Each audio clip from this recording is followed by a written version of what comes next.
we don't necessarily fear change, we fear loss.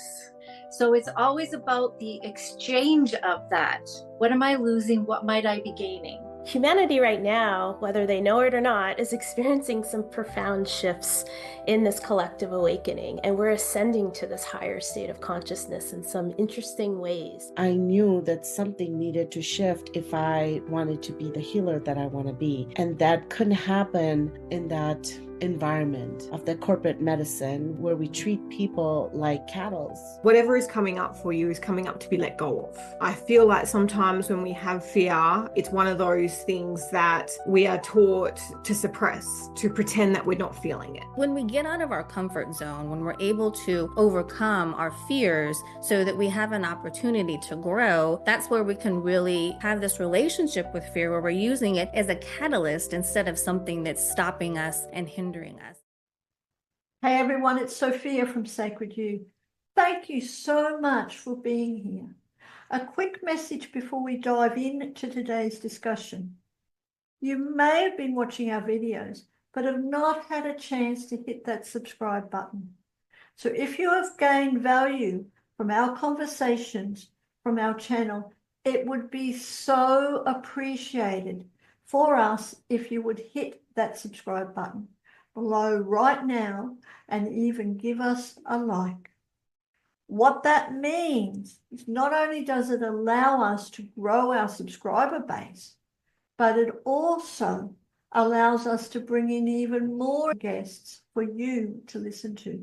And you will be one of the first ones to be notified. So please hit that subscribe button and let's get started on today's wonderful panel discussion.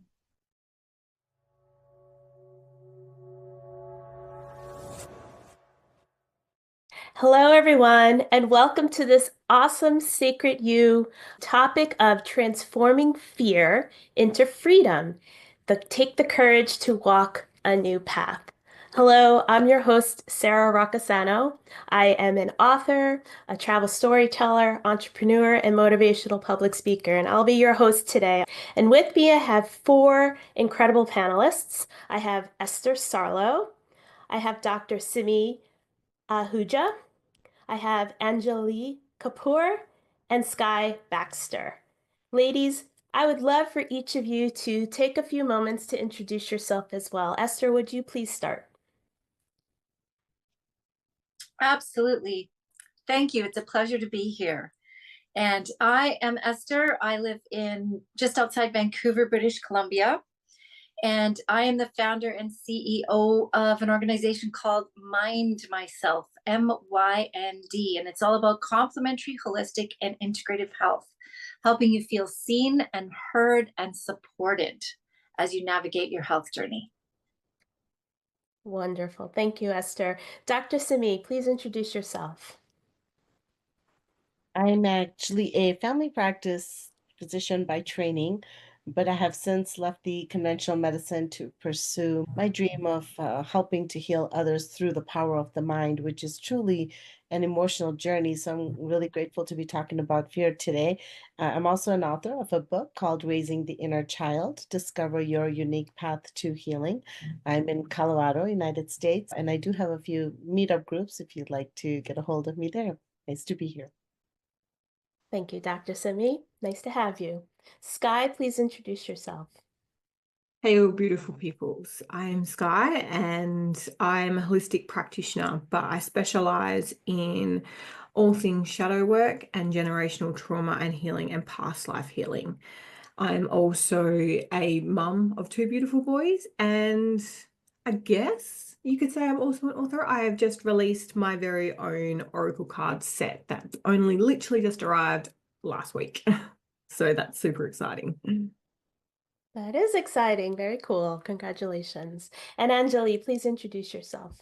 Of course. Thank you so much. My name is ANGILIE KAPOOR. I am the founder of Oversight Global, and we are a coaching company. We coach leadership and transformation, and we are on a mission to address the consciousness crisis in the world, one brilliant soul at a time. I'm so excited to be here with all of you.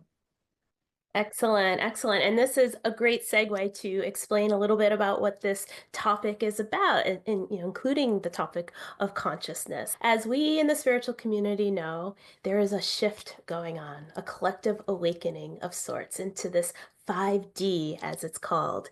So humanity right now, whether they know it or not, is experiencing some profound shifts in this collective awakening, and we're ascending to this higher state of consciousness in some interesting ways.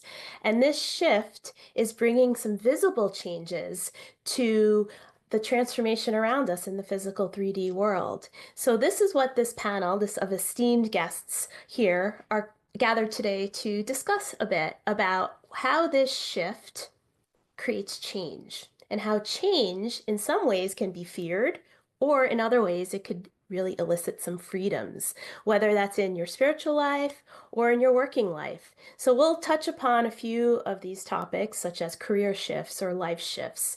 And so I'll love to go around and talk with these wonderful guests about their thoughts with a few questions I have. So I think the first question I want to go to is Esther.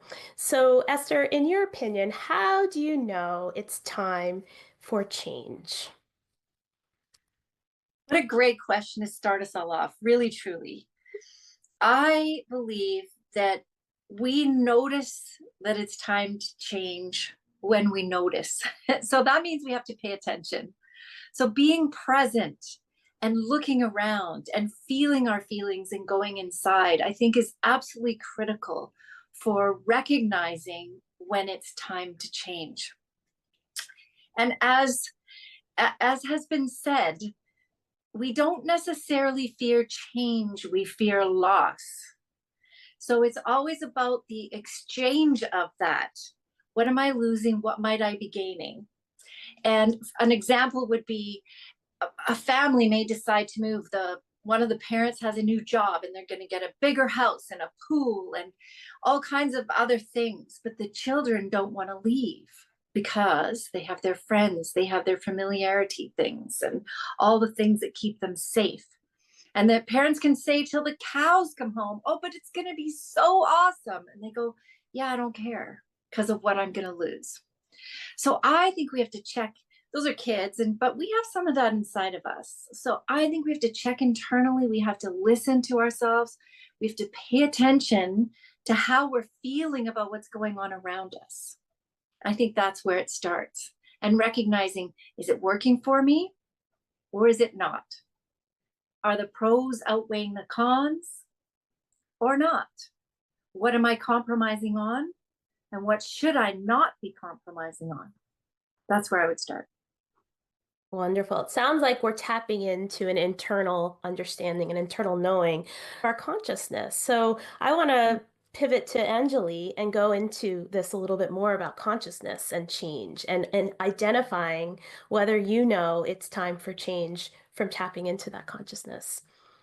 Yeah, I have a different approach to change. I am constantly trying to change all the time. One of my goals is to go to sleep a different person than I did when I woke up as that day. And that's really from the approach of always seeking to become a better version of myself. And I personally am and constantly chasing change. I always want to be changing in some way. And I don't really know, and in terms of your question, when it's time for change, I just am constantly wanting to evolve and change and become that bit better version of myself, if that makes sense.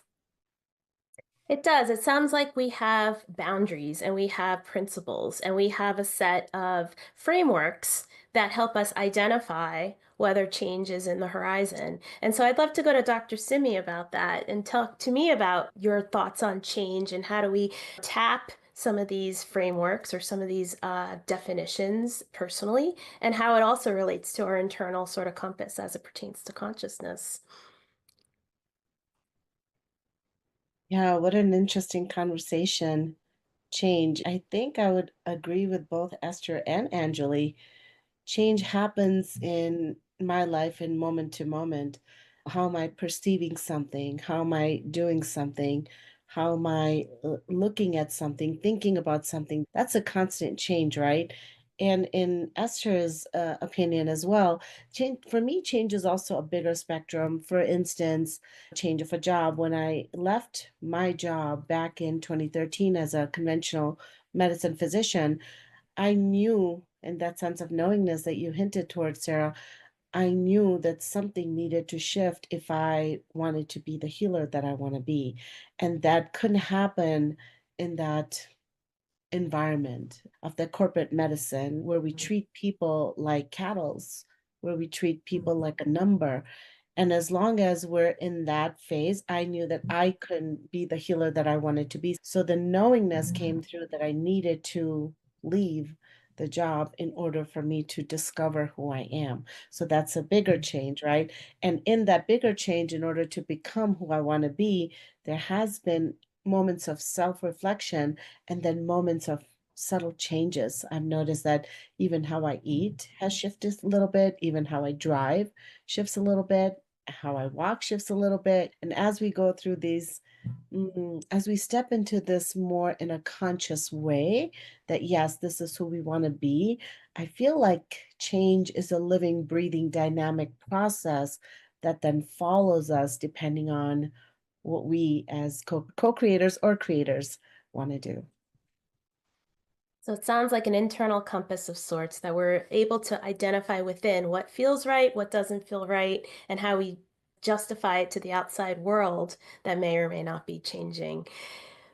Skye, what do you think about this idea of change? Is it external? Is it internal? Is it both? Is it none of the above? I feel it's a bit of everything. It's internal, it's external. As you said at the start, Sarah, and I know here in Australia as well, there are massive shifts happening within the Earth's frequency is rising exponentially, and it's causing a lot of change everywhere. And I feel like we have to really take a look internally about where, as Dr. Simi says, our boundaries and our values and all that sort of stuff are. If we're in a place of work that doesn't align with us, then do we choose to stay in that space knowing full well what it's doing internally to us, or do we take that leap of faith into the unknown and go, you know what, I'm not doing this anymore, I'm going to do this, and we're going to walk a different path?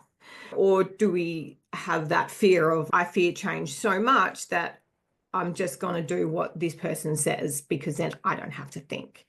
So it's really a little bit of both, in that what is happening externally around us that is causing internal conflicts, and where we need to change those internal conflicts to help align with our own beliefs, our own values, what work needs to be done internally. Excellent. So it sounds like change is everywhere, within, without, and either we have to think to take a proactive approach on why we want to make change, or we have to react to the change that's happening around us. So really the question is, how do we fear when this is happening, when things are shaking up within, without? It's something that's not settling. It's something that is ungrounding. How do we trust in the unknown? I know, Skye, you mentioned that. I'd love to go to Angilie about that. How do you trust in the unknown when everything around you is shifting, whether it's proactively or reactively? Yeah, that's a great question. I think that what we need to do is really have a different perspective and relationship with fear. From a mindset perspective, I have 2 books on mindset. From a mindset perspective, fear is actually a survival mechanism to protect us and keep us alive and things like that. But when it becomes something that starts to hinder us and keep us stagnant and stuck and keeps us from growing and improving, then that's not such a great thing, right? So really, when we get out of our comfort zone, when we're able to overcome our fears so that we have an opportunity to grow, that's where we can really have this relationship with fear, where we're using it as a catalyst instead of something that's stopping us and hindering us. I think it's just human nature that whenever we have this fear, whenever we have something come up that's asking us to get out of our comfort zone, of course, we're going to be hesitant and we'll be like, do I really want to do that? But really seeing it from the perspective of, if you take this step, get out of your comfort zone and really utilize that fear as a catalyst to help you step out of your comfort zone, you can embrace a learning opportunity that will help you grow and again, get to a higher version, a better version of you. Very good. Very good. Esther, what is your definition of fear? Why do we fear in the first place when change is happening? My definition of fear, I think it would lead into what Angelie was saying, which is comfort zone, what's outside of our comfort zone. And we tend to, in this modern world, we're not being pursued by saber-toothed tigers. So we have a different relationship. We still have adrenaline, we still have all those things happening to us, but fear, I think it's more on a psychological and emotional level. It's certainly in North America. I shouldn't speak for other continents that I do not live in, but certainly in North America, there's a lot of safety, but that doesn't mean we don't fear. I think there's fear of failure, there's fear of not pleasing other people. So there are so many different kinds of fear. There's different levels of fear. And I think many of us in today's world, when there is so much division and perhaps intentional discord being sown, I think there's a lot of fear that we're experiencing. And it's emotional, psychological. Maybe some people fear for their safety. But I think it's that deep-rooted place inside where we don't feel safe. We don't feel supported or nurtured by the universe, that something is not right in the world with ourselves. I think that's how I would hold fear in this moment with your question. I love it. And I'm sensing a progression here, because once we identify what fear is, how do we learn to trust to be in the moment so we can go ahead with change? So I want to turn it to Skye and expound upon that. So we know that fear is something where we are not trusting in the universe in some respect, or feeling that the world around us is something that we can't really navigate so well, and we're in danger in some respect, or it's confusing. But once we understand that we can make a connection by grounding, by seeing within, by knowing who we are, knowing how to trust, where do we go from there? How do we find the way to trust, in your opinion? I feel like I love like the grounding, and you've made that connection come back in through, because I feel and I believe when in this sort of, like Esther is saying, there is a lot of stuff happening externally, like everywhere in the world, whether it's intentional or it just as a random progression to change, where everyone's clinging to the known or the separation and all that sort of stuff, is really coming back to self. Sometimes we really don't need to focus on what's happening externally, more so come back internally and really finding that trust within ourselves, that we know internally what is best for us, and we can trust that, and that will help to bring that forward, rather than listening to the noise of what everyone's saying you should be doing, or all of those sort of things, coming really back in and really trusting in self. So it sounds like despite everything around us and things that are breaking down, we still have to come back to self, and come back to the universe, and come back to faith and trusting in this process that it's going to work for our benefit, the concept of pronoia. So I want to go to Dr. Simi. I know you talked about the healthcare industry, and we can maybe use that as an example of change, knowing that your profession is the medical field, and this is something that's deeply connected to you. How do you expound upon what Skye was saying about knowing to go within and help weathering the storm and grounding as the world around us is changing, in particular in the medical profession? That's a great question. Loaded question as well. The premises of an illness, from my perspective, from all the years of practicing medicine, is really fear. And it happens in the small moments of our lives. And I can sit here and give several examples where, when as children, when we experience a traumatic moment, which to me is a shocking moment, a moment that's loaded in fear, a moment that creates fear within us, it actually fragments the part of our soul, and which is what we call inner child, and we call fragmentation work. It's called shadow work. It's known by many different names, as we all know. And in that moment, in that fearful moment when the soul gets fragmented, we lose that connection with a part of ourselves. And believe it or not, these fragmented parts of ourselves, because they're so afraid of not being seen, not being loved, not being heard, of being abandoned, that they begin to cause physical symptoms actually to get our attention. So this is a theory I have, and it's tried and true, because for the last 12 years, I've worked solely with the inner child in order to help bring about ease from a state of dis-ease. And believe it or not, it's worked every time so far.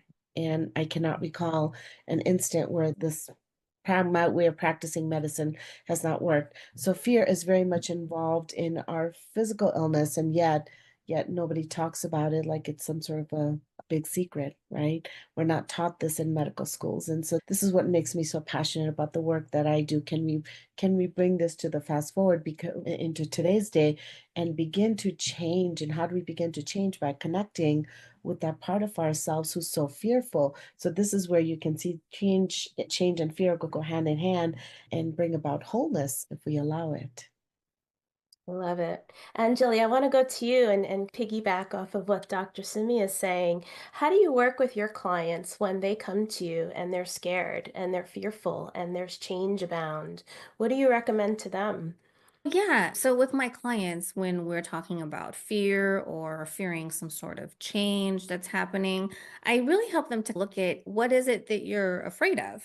And we do a lot of work with worst case scenario. What is the worst case scenario that you are fearing? And then really breaking that down and taking a look at what if that actually happened, what would you do? And a lot of the times when we do this worst case scenario work, people find that what they were fearing isn't so scary after all. That if worst case scenario did happen, they would know exactly how to manage it and they can move past it. So once they realize that, oh, what they're fearing the most isn't that scary, they can then do the work to move past that and go ahead and take that step out of their comfort zone. Sounds like it's transforming into freedom from Yep, fear, which is the absolutely. topic of this discussion. So, Esther, I'd love for you to expand upon that. So, it sounds like there's change abound, whether it's internally, externally, all of the above. And we are fearful because it's something that's different, something that we're not grounded in, something that is challenging the way we understand the frameworks of the world. But then there's opportunity to face fear head on and to think about, what is this really that's holding me back? Tell me more about your ideas of how to transform fear into freedom now. I think the biggest thing we can do, I wrote a blog post on this recently because I had my own experience with it, but the biggest thing we can do is turn fear or even disagreement, because lots of times there's disagreement that is underneath that, or anger, into curiosity. I'll give you an example. So my partner and I went over to a lovely couple of friends' house for dinner. We're eating a great meal and sitting by a fire, a real wood fire, which you don't see very often these days, inside the house. And it became evident as our conversation unfolded that we were on very different sides of many different issues that have been happening these days. And I don't know about where you live, but there are lots of polarities happening right now. And the woman of the couple made a comment and she said, "Oh, I like this person." And she named a Canadian politician. And I immediately said, "Oh, I don't like her very much." And afterwards, I thought, that's probably not the ideal way to keep a conversation going. Had I been curious and said, "Tell me more. Why do you like her? Tell me what in her." And then perhaps the conversation would have gone a very different way. So I think that's an external version. When we look internally too and be curious, "Oh, I'm afraid," or "I notice these sensations in my body." Maybe it's not fear, I'm interpreting it as fear. But what is really happening? Am I excited or am I really afraid? What's going on? How am I interpreting those signals? So I think to be curious inside and go, "Oh, does that stem from something that maybe happened a long time ago that isn't even relevant anymore? Or is it current? Or am I being run by and driven by an old pattern?" And so to be curious, and then perhaps reach out to somebody you trust and have a dialogue with them and just say, hey, I've been going through this, or I've been feeling these feelings, or I've been thinking these thoughts, or I've been stuck in a loop or a rut.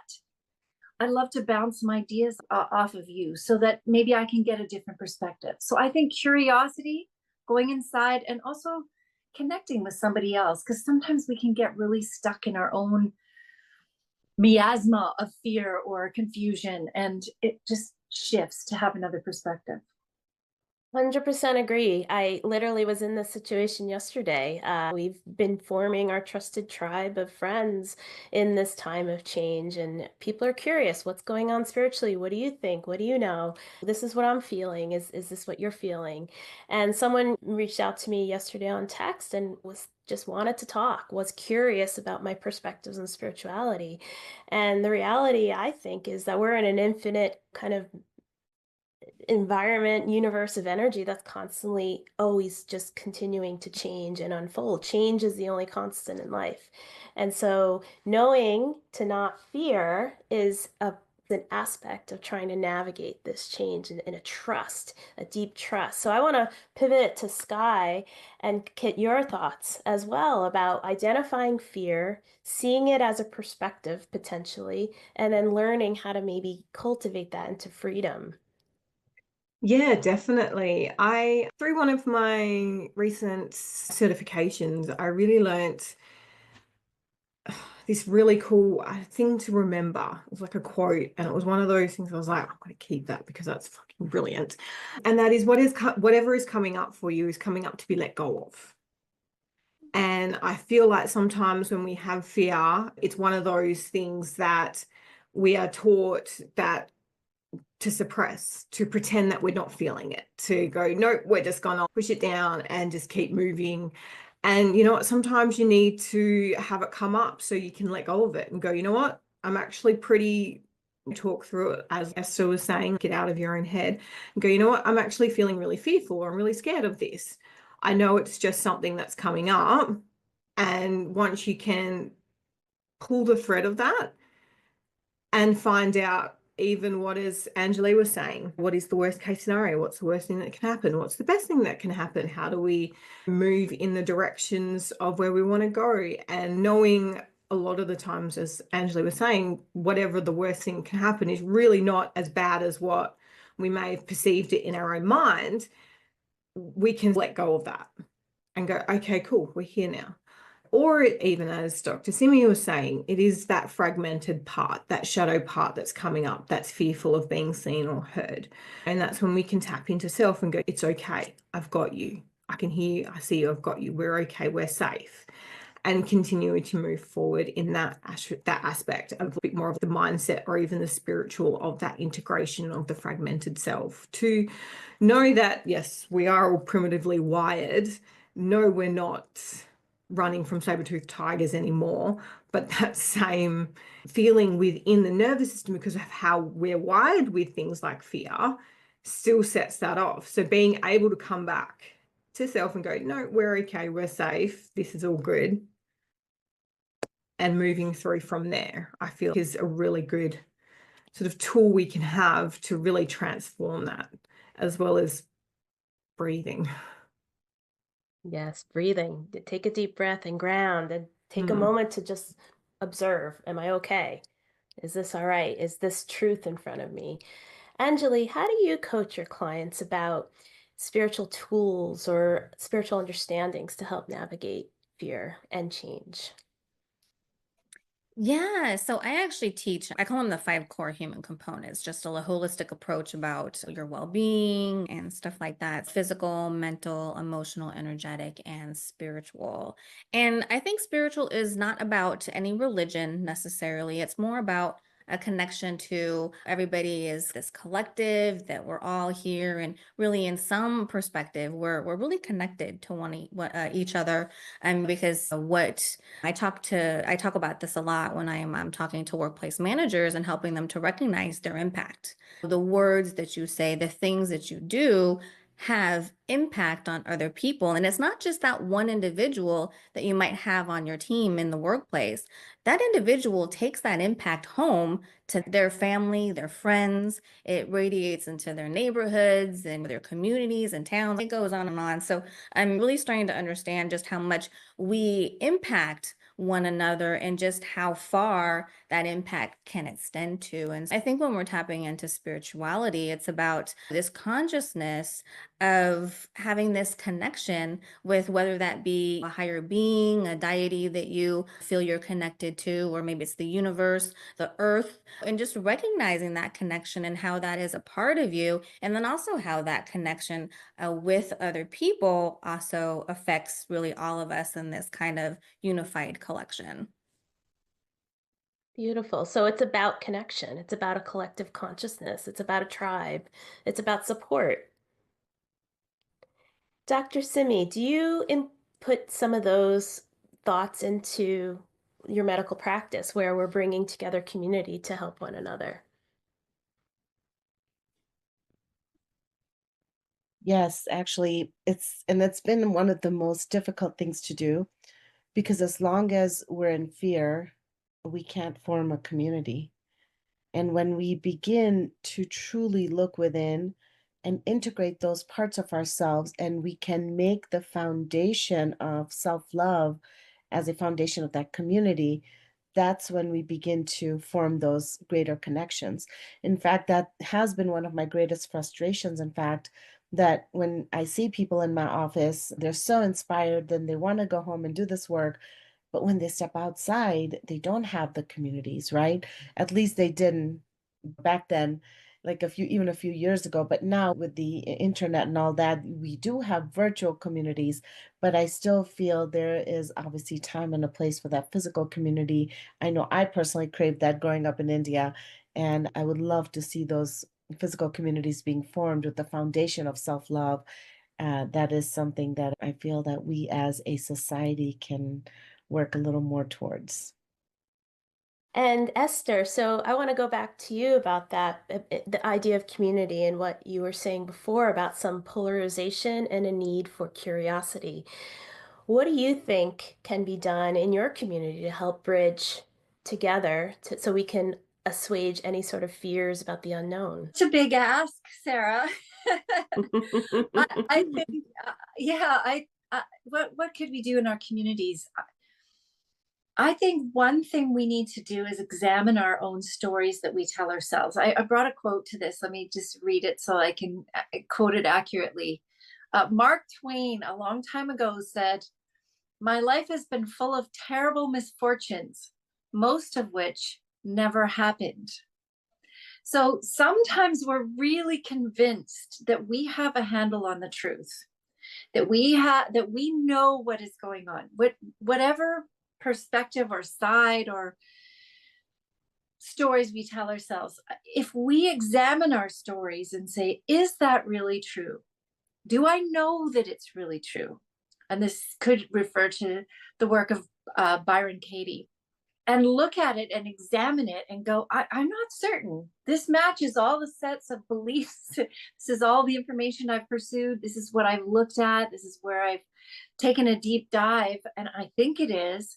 But then I hear someone who I respect, who has a completely opposite perspective than I do. And they've done a bunch of research and done their own thing.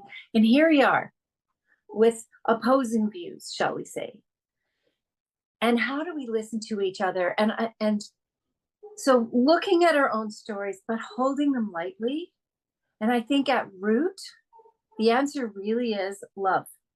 How do I love somebody even when I just disagree, passionately disagree? Can I still love them? And I think the answer is yes, but I have to get out of my own way and I have to hold very loosely to my own beliefs and my own particular persuasions and perspectives.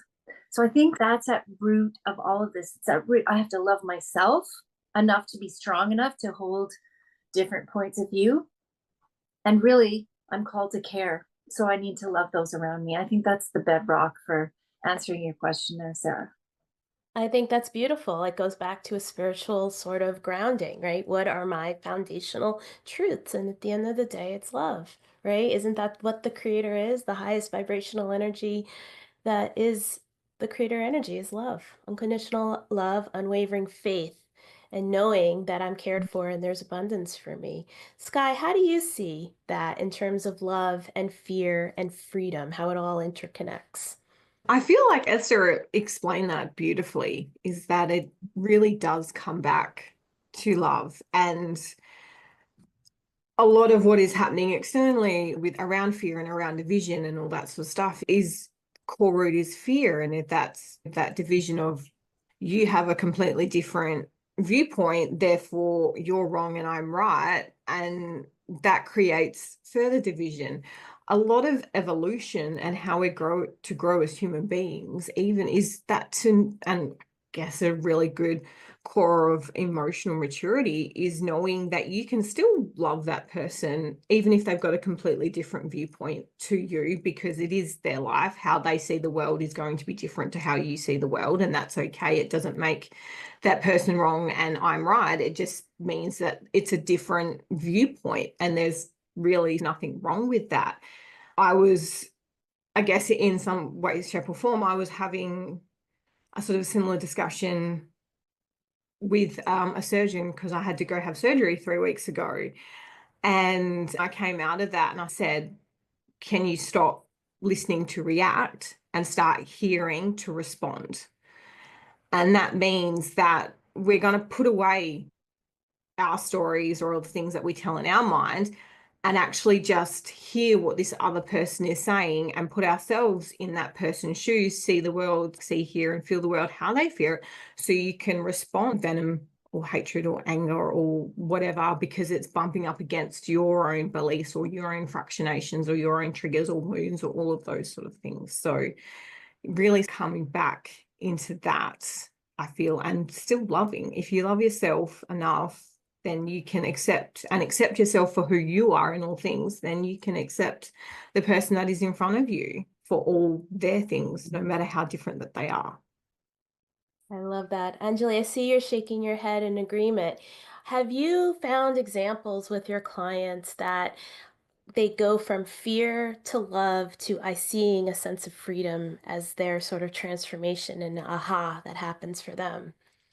Oh, absolutely. Yeah. And I think it's everything that we've been mentioning here is really getting back to you and self-love. One of the approaches I take to my coaching is it all starts with you. If it's leadership, you're only able to lead as effectively as you're able to lead yourself. When it goes with all kinds of different aspects, like you can only love others if you love and accept yourself. When I was shaking my head when Skye and Esther were talking, because they reminded me of this saying and this motto that I learned from a very early mentor when I was very early in my healthcare management career. But he shared with me, and I've always remembered it, I still use it to this day. He said, first seek to understand before seeking to be understood.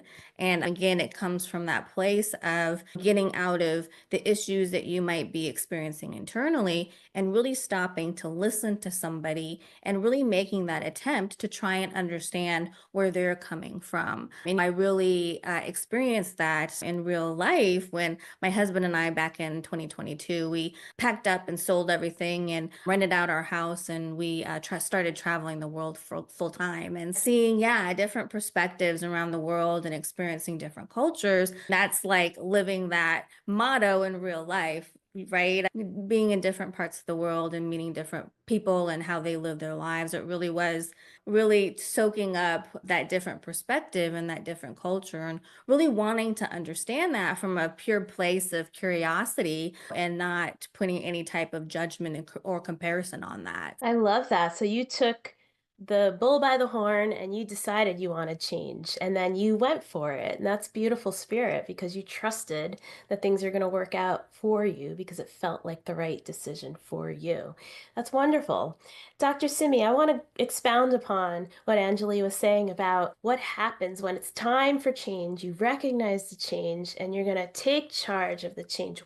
What happens in that thought process for you? I know you've gone through some shifts in your career. What happened? Walk us through what you were thinking when you said, I'm gonna make this change. And then what happens after you make that leap of faith and you leave? What happens after is fear takes over. We're And back you to fear have, again. right, we are back to fear because you have to understand it's our human operating system because of the beliefs and the trauma that we have all experienced. This is how we operate. And unless we begin to shift those beliefs, and when we begin to shift those beliefs, is when we begin to upgrade our operating system from fear to love. So, yes, the inspiration came through. I was meditating and I got that I needed to let my relationship go as well, of marriage of 20 years, along with leaving this job. So there were a lot of big changes that happened within a period of 14 months, actually, leaving my marriage, leaving my job, in fact, even selling my house, getting rid of all the material things that I knew that I wasn't going to need on my journey. There was a preparation of sorts that happened in order to fully embark me on this journey. But absolutely, the fear of the unknown. I think that's our biggest fear, right? What's going to happen? I had no idea. I didn't know if I was going to be able to pay for my kids' college education, which oftentimes we as parents, we go to college so we can help our kids step into a higher realm than what we could, right? But knowing all of that, that I would not be able to help my kids do that, and who knows where home is going to be next week, next month, in 10 years. No idea. And it's to trust, is to continue to trust that what the inspiration was is like the guiding light. And the fear is going to stop you from paving your own pathway. So the way I did it was in really small baby steps. So when I was fearful, I would truly go within, I would connect with that inner child and say, hey, what's up? Yeah, I'm in fear. It's okay to be in fear. And sometimes we're not going to get that big house once we leave that job. We're not going to get a big pool when we leave that job, but it's to trust in a bigger purpose. And I feel the trust was really helpful for me. Trusting in the inspiration, trusting in myself, that when I was meditating, that I was given this path for a reason. And it's that trust that allowed me to figure out, okay, what is my next step going to be? Do I need to sell my house or do I need to keep my house? But when I trust it, it's like the moment to moment inspiration as to what my next steps are going to be came through. And it was also to, how do I integrate that inner child who was feeling scared? So there's parts of ourselves, right? It's not just me. It's the parts of me that are also going, what about me? Even though you want to take the steps, Simi, as a person, but then I reassured them that I couldn't do this without them. Like I can only move towards my destiny, my higher calling, with love and with permission from those parts of myself and with compassion for them as well. So what are they going through? And on the internal, they were screaming, right? So when we begin to really love ourselves, because I can tell you something, there's no security out in the world. There isn't. And when we keep searching for that security in the external world, it will always fail you because something will definitely shift and change to show you otherwise. When you begin to trust in yourself, that I am the abundance, I am the joy, I am the peace, I am the harmony, instead of placing your focus on something external and security outside of you, when you do that to yourself, that's when the magic begins to happen. Because guess what? We're all going to leave this earth one day, like it or not. Our time is coming. And if you keep searching for that, oh, yeah, the fear will hold you back. It's paralyzing. It really is.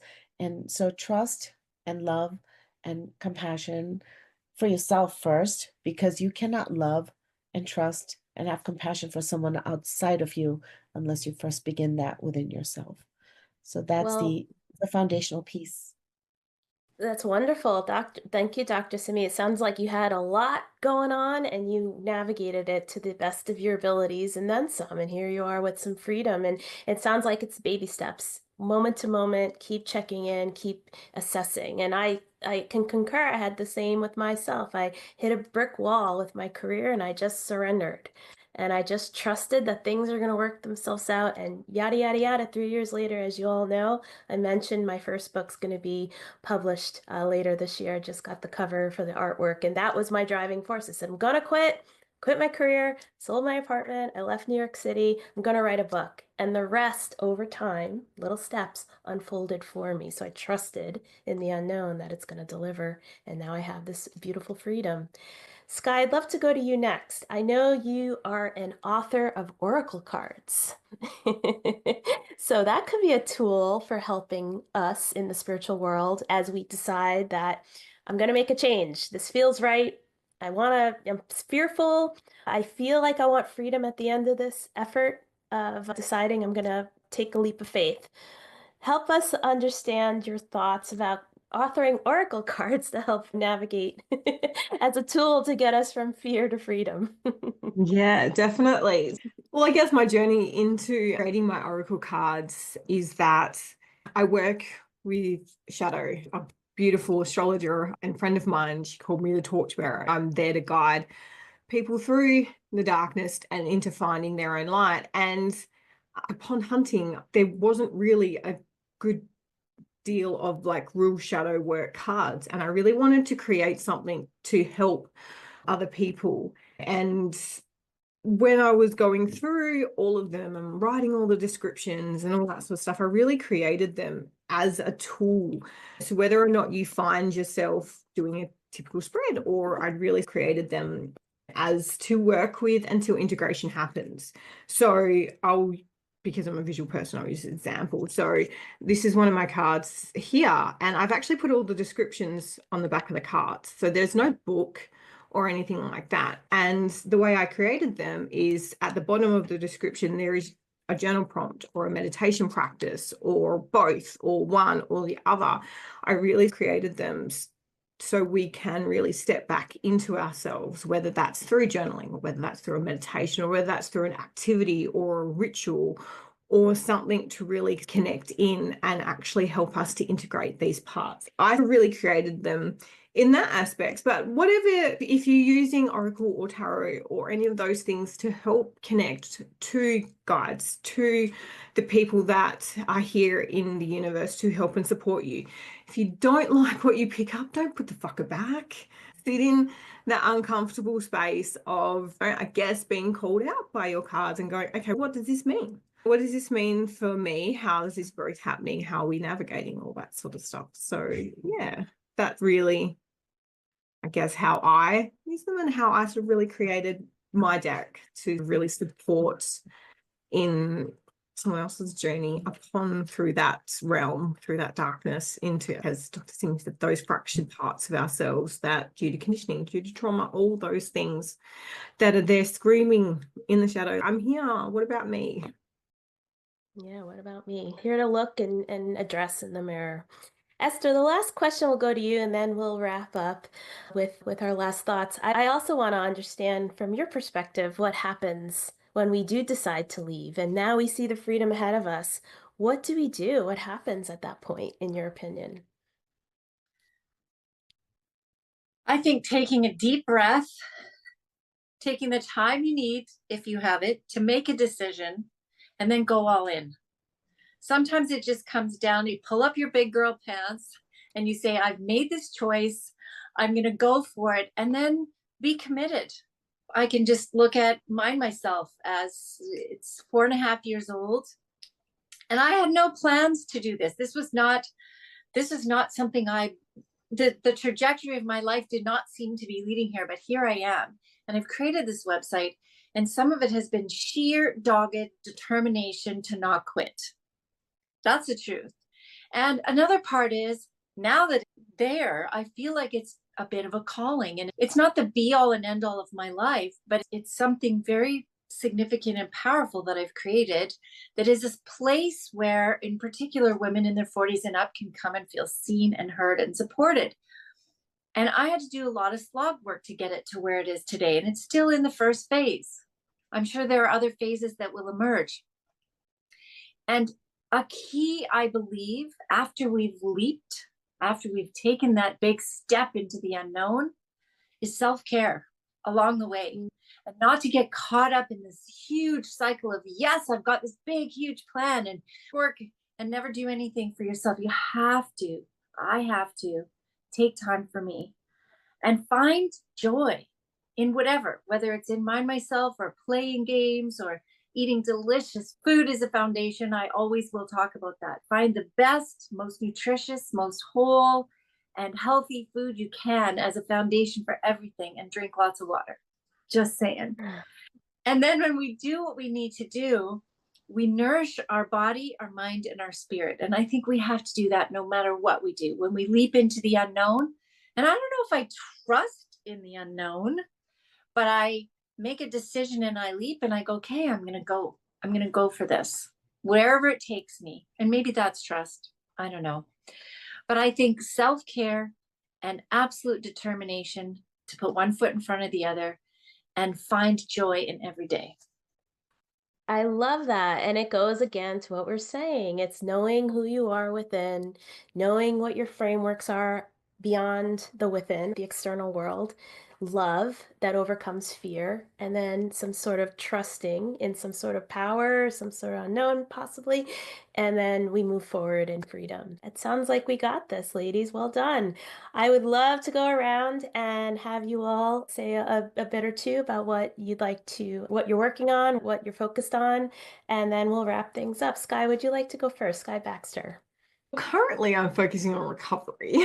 Currently, I'm really focusing on really coming back to self and coming back into my own medicine, my own magic, my own weavings, and all of those sort of things, which is beautiful. I've actually taken a step back whilst in this time of recovery from my business, but coming into April is when I'm stepping back in and coming back into seeing clients again, and currently really working on a lot of my own practice and evolving that into a lot more somatic work and a lot more somatic release as well, which is super amazing.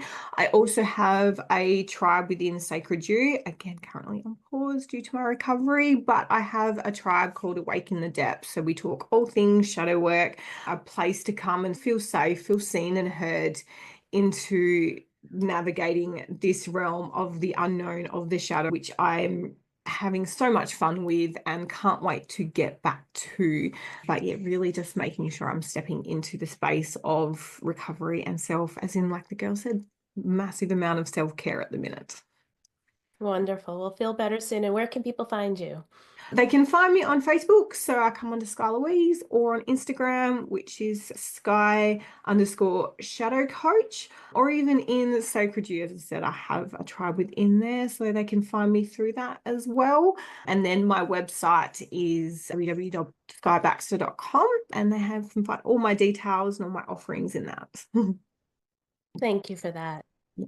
Anjali Kapoor, let us know one last thought you'd like to leave us with, and let us know where we can find you. Yeah, so one last thought. Take it one step at a time.